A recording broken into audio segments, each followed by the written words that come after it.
सहसंपादक म्हणून न्यूज 18 मराठीच्या श्रीमती फराह खान, त्याचबरोबर श्री नंदकिशोर पाटील, श्रीमती प्रियदर्शनी हिंगे, संचालिका मॅक्स वुमन चॅनलच्या ज्यांनी ही आयोजित केलेली आहेत वर्कशॉप किंवा सेमिनार, ते आमचे कदम, त्याचबरोबर IQAC डायरेक्टर रेड्डी, उपस्थित सर्व प्राध्यापक, संविधानिक अधिकारी आणि ज्यांनी आपलं काहीतरी दायित्व लागतं म्हणून विद्यापीठाला फुल ना फुलाची पाकळी दिली, ते गिरी, उपस्थित सर्व पत्रकार मित्रांनो.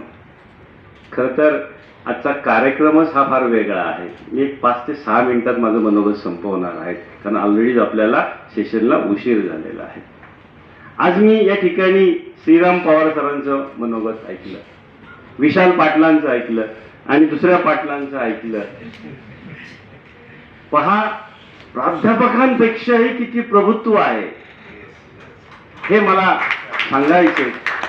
मोजकं, नेमकं, भावल असं अशा विचार मांडले. प्रत्येकाने जे मांडलं ते वेगळं मांडलं. मला तर असं वाटलं, आज आपण जी अशी प्रकारची कॉन्फरन्स घेतली ना, आजच मी यांच्या तिघांच्या नुसतं ज्याला आपण डेमो म्हणतो किंवा असं एकदम तुमच्या मागाच्या भाषेमध्ये प्रोमो म्हणतो, तो पाहायला मिळाला आणि सार्थक वाटलं आणि त्याची गरज आहे. सर, हे का घेतले मी हेही सांगतो. ही आजची जी काही आपली कॉन्फरन्स आहे, माझे नांदेडचे पत्रकार